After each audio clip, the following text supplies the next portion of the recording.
shorter, so. First of all, I just want to thank everybody for coming today. It's great to see another great turnout on a Saturday. We're always so happy to give this talk and to see so many people here. We also want to thank Carol and Joanne also for helping to organize this talk today.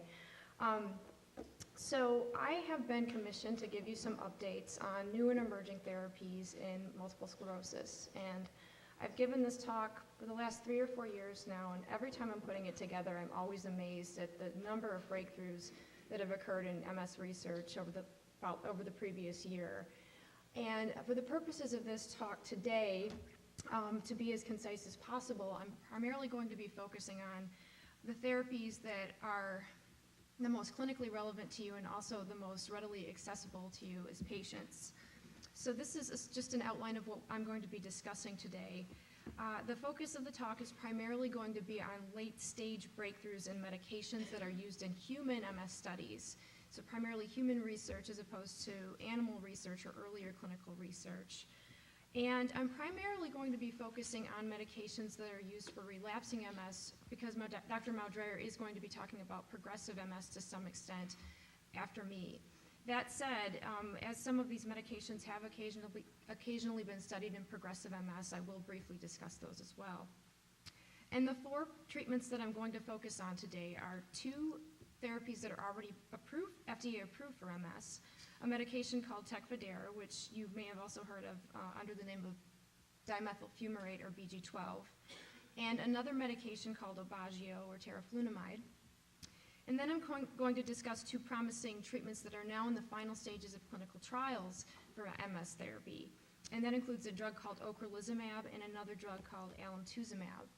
And if there's some time at the end, then I'm also going to refer you to some helpful resources so that you can do some additional research if you want on some of the medications that I discussed today.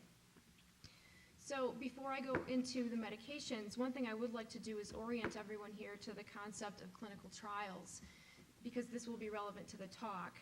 So many of you may know that before a drug comes to the market, before it's FDA approved, it has to go through multiple stages of testing. And this usually starts with animal research, but following the animal studies, it then goes on to 3 phases of testing in humans before it can become FDA approved. And the first phase, the phase 1 clinical studies, typically are just used for safety purposes. So this would be the stage where the drug is for the first time being tested in human beings. This is often a trial that involves healthy volunteers as opposed to patients, because really the purpose of the phase 1 study is just to make sure that the drug is safe and tolerable, and also that these clinical studies are feasible moving forward. But if phase 1 studies look successful, then a drug will then go on to what we call phase 2 clinical trials. And this is actually the first phase where the drug is being studied in the disease of interest. So the first phase where MS patients would be getting the medication to see if it works. This is typically a couple of hundred patients at the most, as opposed to the phase 1 studies, which often involve only tens of patients.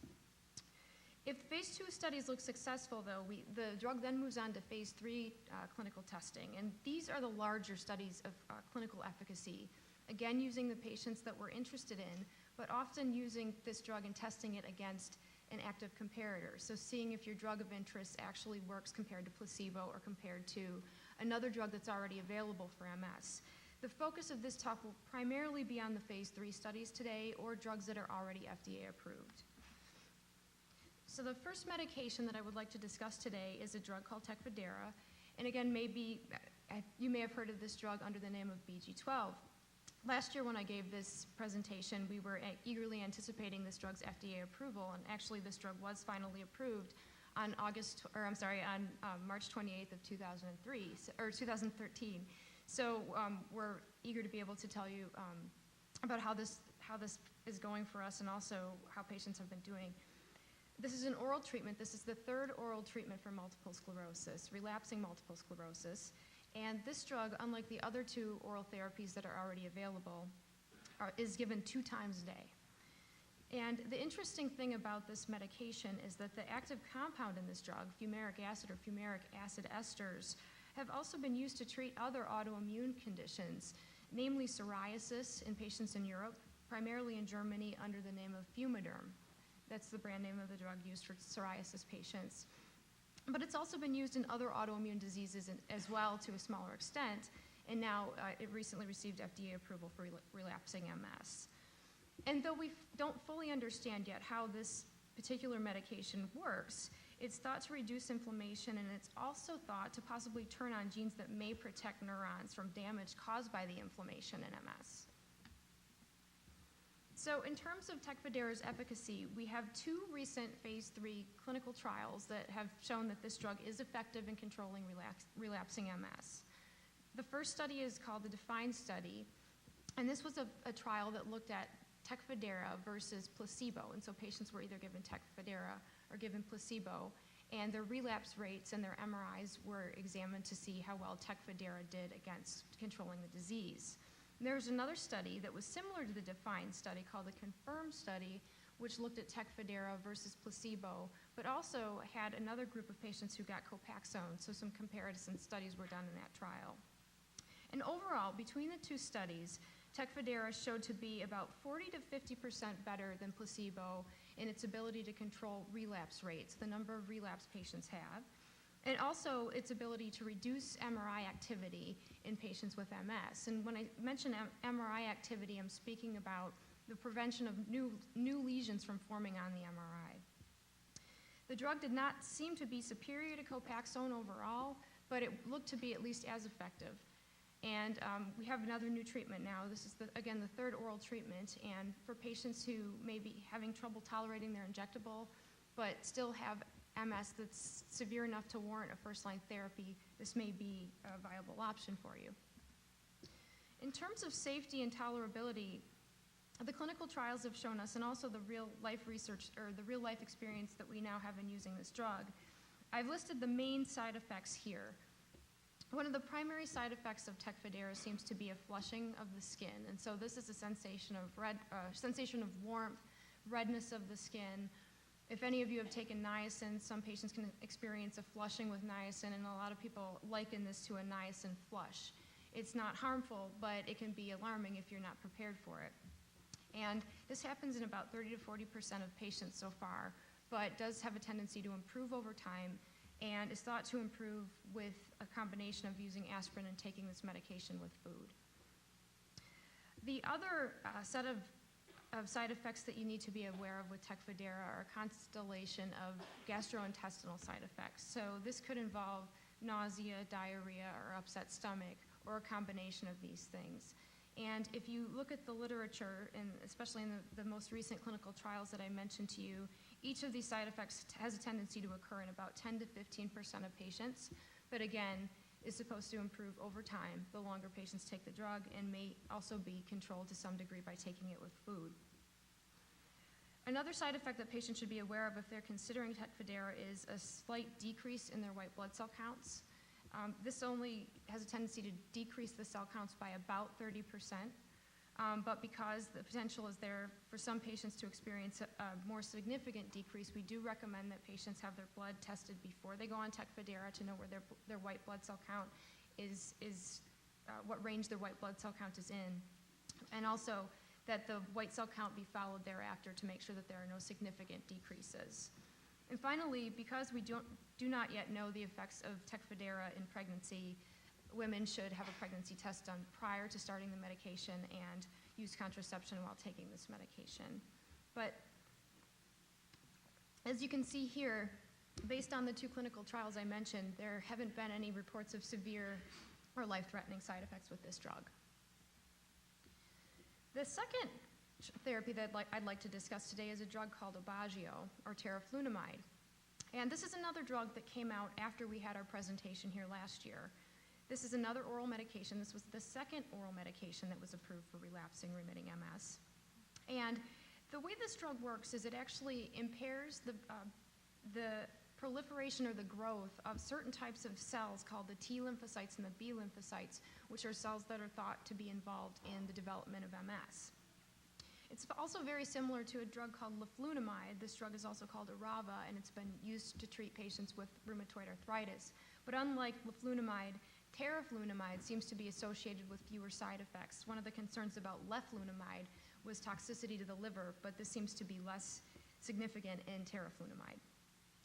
And we actually have 2 FDA-approved doses for Aubagio, so a 7 milligram dose and a 14 milligram dose.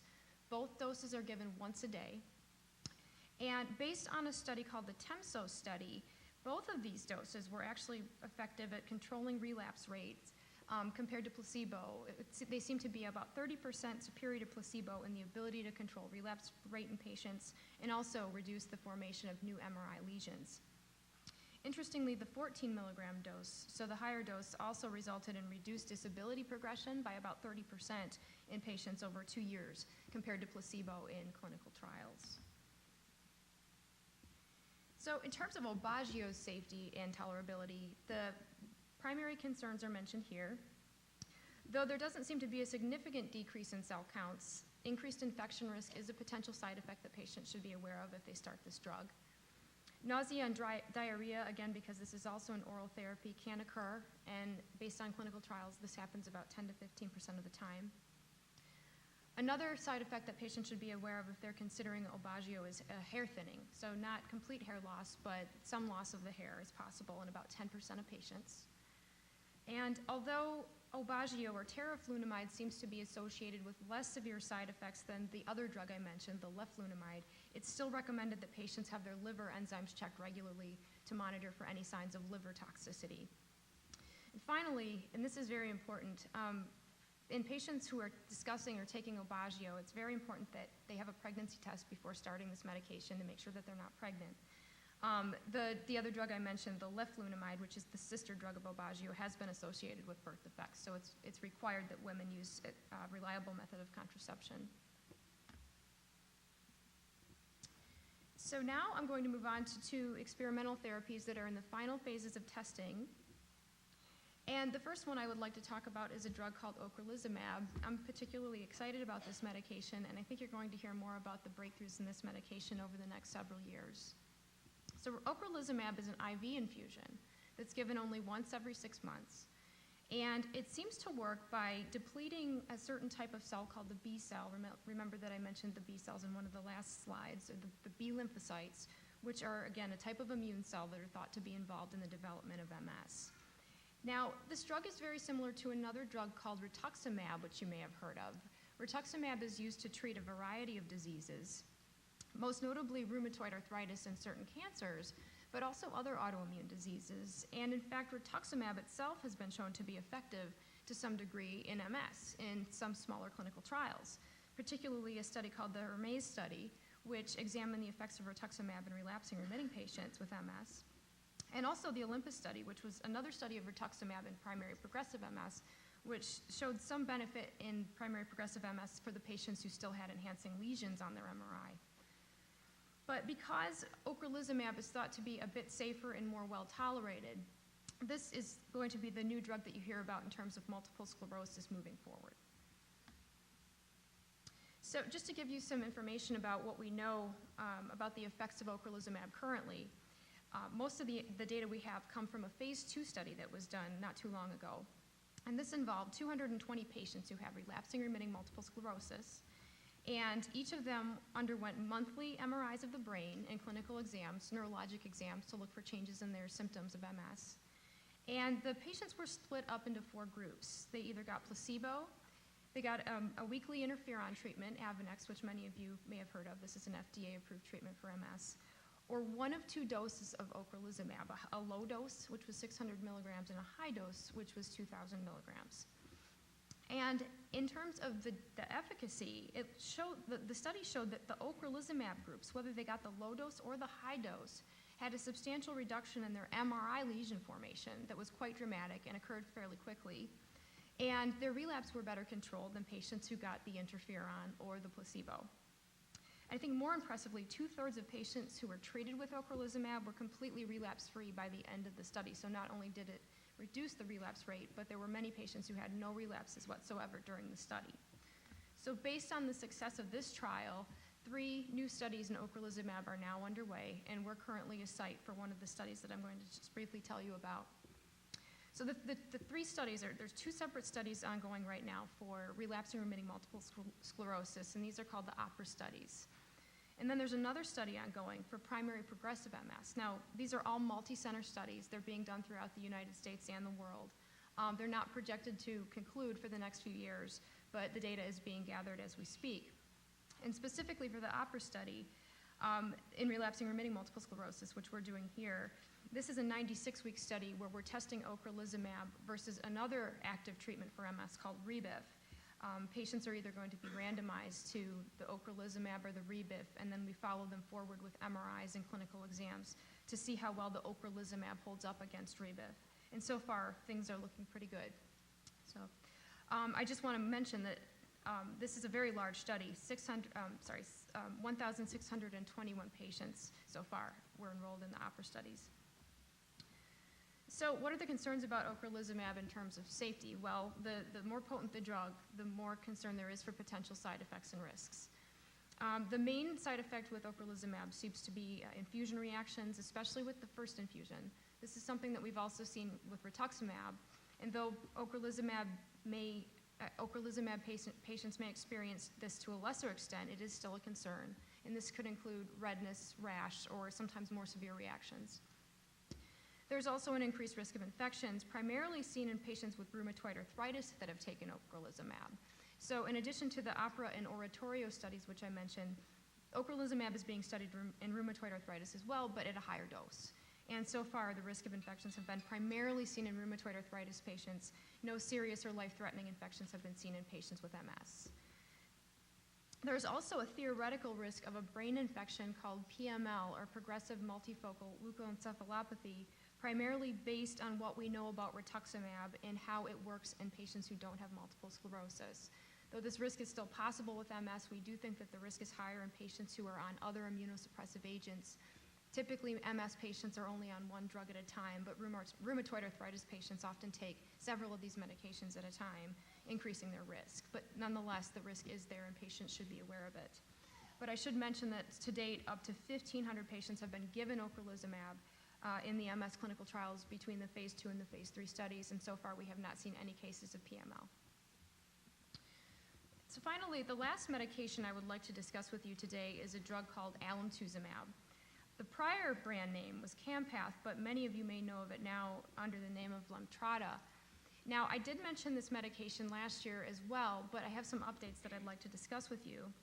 This drug is still in phase 3 clinical trials, but it's at the end at this point, and it's getting very close to FDA approval, we think. This is an IV infusion that's given only once a year, so again, very convenient in terms of dosing. Patients actually get this drug for 3 to 5 days in a row, and then they're done for the year. And the way this drug works is it actually reduces the number of the T and B lymphocytes, which I mentioned earlier, which are the cells that can cause inflammation in multiple sclerosis. And it decreases them for a long time, which is why this drug only has to be given once a year. So right now I can tell you that there are now 2 phase 3 clinical trials the results of the phase 3 clinical trials, which I mentioned last year, have been published. The safety studies are still ongoing, however, and FDA approval is still pending. But the 2 studies that I'd like to just briefly tell you about are the CARE-MS studies. And these phase 3 clinical trials both involve the testing of Alemtuzumab versus Rebif, which is, again, another medication that's already FDA approved for MS. These studies were very similar in their design, but the CARE-MS-1 study focused on MS patients who had never been on any treatment before, and then the patients got either randomized to receive Alemtuzumab or Rebif. And the CARE-MS-2 studies involved patients who had already failed another FDA-approved medication for MS, but again, the effects of Alemtuzumab were compared against Rebif. And these are the results. So based on the publications that were published in Lancet, Alemtuzumab showed about a 50% superiority over annualized relapse rate compared to Rebif, meaning this drug seems to be about 50% better than Rebif in its ability to control relapses. And remember, this is an active comparator, so we're not looking at a placebo here. We're looking at comparing it to a drug that we know works, that's already available for MS, and Alemtuzumab did demonstrate superiority. I also want to note that similar to that phase 2 study of ocrelizumab, there were more patients who were relapse-free at the end of the study with Alemtuzumab compared to the ones that got Rebif. And there were also significant benefits in MRI outcomes, not only in reducing the number of new lesions that formed on the MRI, but also at reducing brain volume loss or brain atrophy. And this was particularly true in the early folks, the patients who had never been on a medication before, the ones that were enrolled in the CARE-MS-1 study. There was also a reduction in disability progression, particularly in the CARE-MS-2 study. And this is notable because this is actually the first clinical trial which has demonstrated superiority over an active MS medication and its ability to control disability. So I should mention again, with increased potency comes increased risk. And there are some safety issues with Alemtuzumab that should be noted. One of the most important ones to note here are the incidence of autoimmune thyroid problems. So about 20% of patients who take Alemtuzumab, at least based on the clinical trials, were shown to have some type of a thyroid abnormality during the study. Now this could either be an overactive thyroid, hyperthyroidism, or an underactive thyroid, which is hypothyroidism. Now these are treatable, but it's important that these both be monitored and that medical attention be sought if this is suspected. Another concern is increased infection risk. These were typically mild to moderate infections, mostly not life-threatening infections in the Alemtuzumab studies, but anybody who has an active infection or anyone who has chronic infections may want to reconsider a drug like Alemtuzumab. Infusion reactions were also common, similar to Ocrelizumab, but these were typically headache, fever, and rash and respond very well to Benadryl and other over-the-counter medications. And there's a very small chance of developing two serious conditions. One is a condition called immune thrombocytopenic purpura, or ITP. And this is an autoimmune condition where your body destroys its own platelets, which are needed to help you clot. So this only occurs and it's actually occurring now in about less than 1% of patients, but this is something that patients need to be aware of, and it's important that blood counts, especially platelet counts, be monitored. And also a disease called Goodpasture's disease, which is a disease of the kidneys, but this is also rare. So based on the safety profile, this drug may be best for those who have already failed other treatments, but I do think that you're going to hear more about this medication very soon. We've heard some varying estimates on FDA approval dates. I've heard as early as fall of 2013, and then I've heard as late as the first quarter of 2014. But it should be coming. And finally, just to conclude, I would like to refer all of you to a few other resources that are available. In the interest of time, I wasn't able to discuss all of the new up-and-coming therapies for multiple sclerosis, but there is more information available for you at these two websites. I also want to remind everyone that if you have questions about a specific drug that I didn't mention today, feel free to write it down on your index card, and we'll be able to try to address some of those in the Q&A session.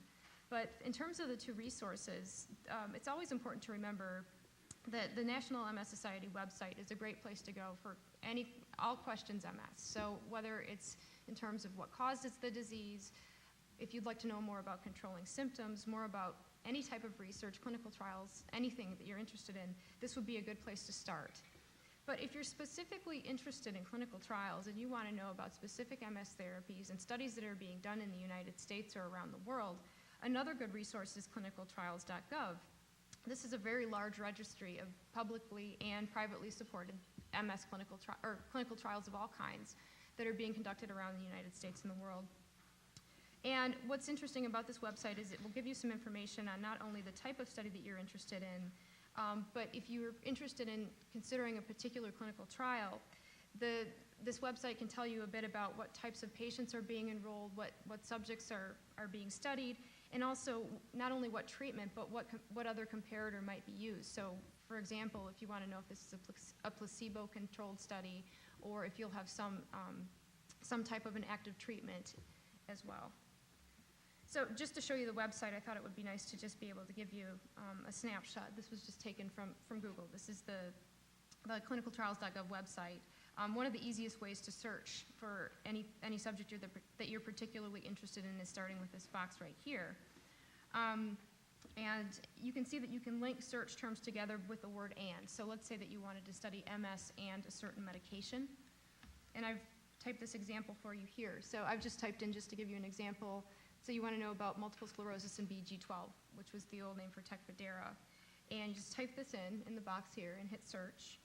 And this isn't this is not a comprehensive list, but if you scroll down, and I can't do this because I'm not on the website right now, but This will give you a complete list of all the all the pharma trials that are being done for multiple sclerosis, all the NIH trials that are being done using BG12. And I think it's important because if you note here, this is where the website will tell you if the drug study has been completed, or if it's still recruiting. So many patients are interested in the ones that are actively recruiting. And if you click on this study here, for example, it will give you all the details of the trial. So this is a great way to sort of skim if you're interested in looking at one particular drug. But let's say you want a more targeted search, and you want to look only at the drug studies that are recruiting right now. There's another way you can do that, and that's using the advanced search tool here. So don't be intimidated by the fact that it says advanced. It's not that hard to use. What happens if you hit advanced search is that you have some choices now where you can actually filter out what you want to see on the screen and what you don't. So I always suggest starting with a generalized term here. Don't be too limiting in what you write in, but multiple sclerosis is pretty general. And in this case, this is a hypothetical situation where I wanted to see all of the clinical trials that are going on for MS. And this allows you to, this drop down right here will allow you to just choose the open studies, only the ones that are recruiting. And you can choose other options if you like, specifically if you only want to focus on trials that are being done in the United States instead of around the world. And you can put more conditions in if you like.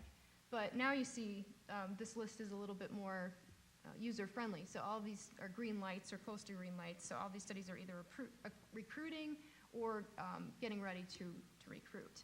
So again, we'll be happy to address more questions about this, but I think this is a great tool in case there are other lingering questions as you go after you leave here today. But I just want to thank everyone for coming and for giving me this chance to talk to all of you again. Thanks.